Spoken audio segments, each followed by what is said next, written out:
Okey, seterusnya kita akan mengenai kaedah menukarkan nombor kepada bentuk indeks. Okey, saya ulang lagi sekali. Kaedah menukarkan nombor kepada bentuk indeks. Okey, saya dah buat dia punya carta alih kalau kamu nampak kan. Okey, kamu dah belajar bahawa ini adalah bentuk indeks kan. Ini bentuk tanda-tanda indeks.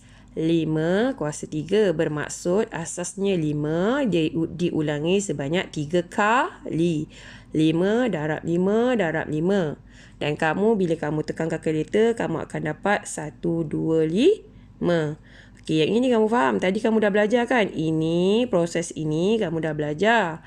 Okey, sekarang ni saya nak ajar kamu bagaimana jika dia bagi nilai 125 ni, kamu nak bentuk dia macam ni. Saya ulang lagi sekali Sebelum ni kamu dah belajar 5 kuasa 3 bermaksud asasnya 5 dia diulangi sebanyak 3 kali. Okey, dia diulangi sebanyak 3 kali. Kemudian bila saya tekan kalkulator, saya akan dapat 125. Sekarang ini kamu nak belajar bagaimana daripada 125 ini kamu nak bentuk dia jadi macam ni. Okey, kamu nak bentuk jadi 5 kuasa 3. Okey. Dia ada dua kaedah. Satu, pembahagian berulang yang kamu dah belajar di tingkatan 1. Satu lagi, pendaraban berulang. Ini kamu belajar masa darjah 3. Sifir. Ini adalah sifir. Ini sifir.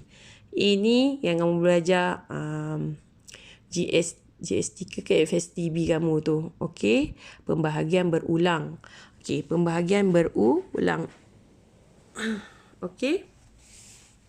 Okey, seterusnya saya bagi terus kamu contoh. Okey. Soalan dia adalah, nampak tak soalan dia? Tuliskan 64 dalam bentuk indeks dengan menggunakan asas 4. Okey, saya dah kata kalau dapat kertas soalan tu kamu punya. Jadi tolong, saya nak ajar kamu, tolong gariskan maklumat penting. Jawab apa-apa soalan, apa-apa subjek, mesti gariskan maklumat penting. Contohnya dalam soalan ini, tuliskan 64, gariskan 64 ni. Tuliskan 64 dalam bentuk indeks. Oh, dia jadi sengit pula. Dalam bentuk indeks dengan menggunakan asas 4. Tak fahamnya cikgu apa benda dia cakap ni. Okey. Dia nak ni kat sini 64 tu kat sini bentuk jadi ni. Tapi dia dah cakap asas dia A dia nak 4. Dia nak 4. A ni dia nak 4. Dari sini ke sini maksudnya macam ni. Saya tuliskan daripada 64 ni bersama dengan dia nak tukar ke sini. Yang mana tak nampak pula. Yang mana asasnya adalah 4. Tapi kuasa N ni, indeks ni, kita tak tahu berapa. N ni yang kamu nak cari. Okey? Daripada 64 ni, bila dia cakap, tuliskan 64 dalam bentuk indeks dengan menggunakan asas 4. Kamu tahu bahawa asas adalah A yang ditulis di sini. Okey? Maknanya sekarang ni, kamu nak tahu N ini berapa. Okey? Jadi, kaedah yang pertama adalah kaedah pembahagian berulang. Saya panggil kaedah tu kaedah ulat gonggok. Sebab kalau kamu tengok ulat gonggok kan, mesti saya lukis sikit. Ulat gonggok.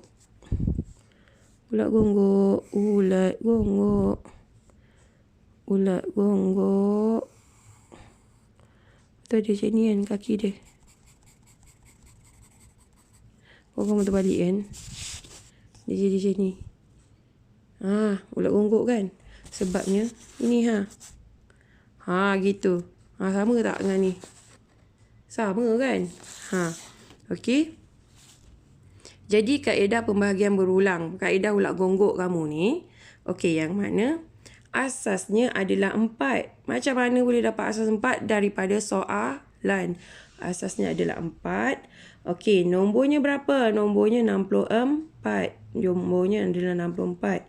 Okey, kamu kena ingat bila pembahagian berulang dia mesti berbaki 1. Mesti berbaki 1. Nak bahagi apa ngapa cikgu? Okey, dalam soalan dah bagi. Nombornya 64 dibahagikan dengan 4. Tengok asas dia bagi berapa? Asas dia bagi 4. Jadi kamu buat pembahagian berulang. Lukiskan 64. Tengok saya bagi kamu, saya buat ulang kaji untuk kamu 6 ni cara kaedah membacanya adalah macam ni. 64 bahagi 4 dapat 16. Tengok 64 bahagi 4. 64 bahagi 4 dapat 16. Dapat 16. Okey, kitaran dia berjalan macam tu. Kemudian 16 bahagi 4. Okey, bahagi 4 dapat 4. 4 bahagi 4 kamu akan dapat 1. Kamu akan dapat 1. Okey, bila dah dapat baki 1, stop. Okey. Jadi maka ini adalah simbol maka Maka 64 adalah sama dengan 4 kuasa 3. Berapa nilai N dia? Nilai N dia 3. Macam mana dapat N dia 3? Tengok pengulangan 4 ni berapa kali. 1, 2, 3. Sebab tu kita dapat 3 di sini. Okey? Faham? Okey, saya tulis. 1, 2, 3. Okey, sebab tu kita dapat kat sini. Okey. Kita tengok. Saya bagi peringatan kat sini. Nombor yang membahagi mestilah nombor asas yang diberikan oleh soalan. Memang kita akan bagi.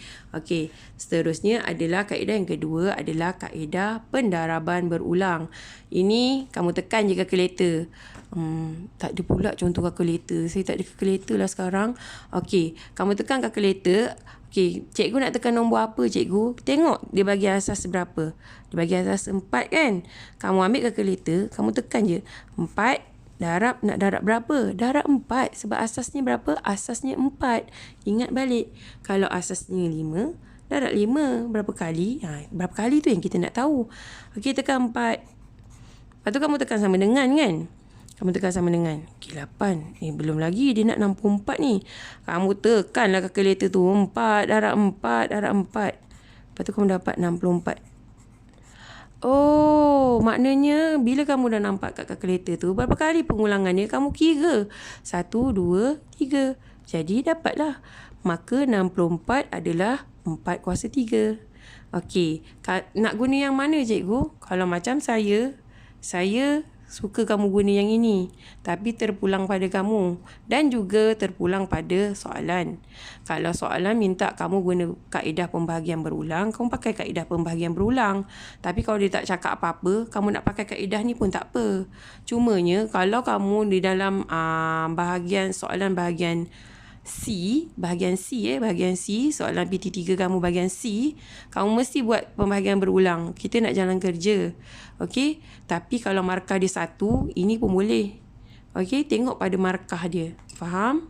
Okey, yang terakhir saya nak bagi kamu contoh. Okey, contohnya adalah ungkapkan setiap yang berikut dalam tanda indeks dengan menggunakan asas yang ditunjukkan. Okey. Soalan yang pertama, soalan A, 64 dia nak asas 2. Okey, dalam soalan dia akan tulis macam ni tau. 64 asas 2. Bermaksud dia nak asas 2. Okey, jadi kamu terus ingat ulat gonggok kamu tu. Ini kaedah pembahagian berulang saya pakai. Jadi kamu tulis 64. Ingat cara baca dia. 64 bahagi 2, 32. Kamu buat pembahagian berulang sehingga kamu dapat 1. Kemudian kamu kira 2 ini berulang berapa kali? 1, 2, 3, 4, 5, 6. Maka kamu dapatlah jawapan bahawa 64 adalah sama dengan 2 kuasa berapa? 2 kuasa 6, yang mana asasnya 2, indeksnya berapa? Indeksnya 6. Kenapa indeksnya 6? Kerana 2 diulangi sebanyak 6 kali. Okey, seterusnya saya bagi contoh seterusnya, 625 dengan asas 5. Kaedah pembahagian. Buat begini ulat gonggok ni. 625, nombor di luar mesti 5. Kamu jangan tukar jadi 10. Kenapa tak boleh tukar jadi 10? Dapat juga cikgu. Mana dapat kamu? Kena bergantung kepada soalan. Mesti ingat, kamu mesti bergantung kepada soalan. Kalau dia nak asas 5, buat asas 5. Kalau ikutkan yang soalan tadi tu 64 tu boleh bagi dengan 8, boleh bagi dengan berapa lagi? Kan? Tapi kita tengok pada soalan. Bila dia kata dia nak asas 5, nombor di luar adalah 5. 625 bahagi 5 dapat 125 bagi 5 lagi sehingga kamu dapat 1. Okey, maka 625 adalah bersamaan dengan asasnya berapa? 5. Dia diulangi sebanyak berapa kali? 1, 2, 3, 4. 4. Dah siap. Kemudian saya bagi contoh. Okey, ini adalah kaedah pendaraban. Okey, kaedah pendaraban 64 dia nak asas 8. Tekan kalkulator. Berapa kali 8 itu diulangi? Sebanyak 2 kali. Okey, yang soalan seterusnya. Okey, dia nak 343 dengan asas 7. Tekan kalkulator. Kamu tekan kalkulator berapa kali dapat 7 darab 7 darab 7 tu berapa kali untuk mendapatkan 343? Dia ditekan sebanyak 3 kali. Maka kamu dapatlah. Maka 343 adalah sama dengan 7 kuasa 3 yang mana asasnya 7, indeksnya 3. Okey, untuk kelas hari ini sampai di sini sahaja. Thank you kelas.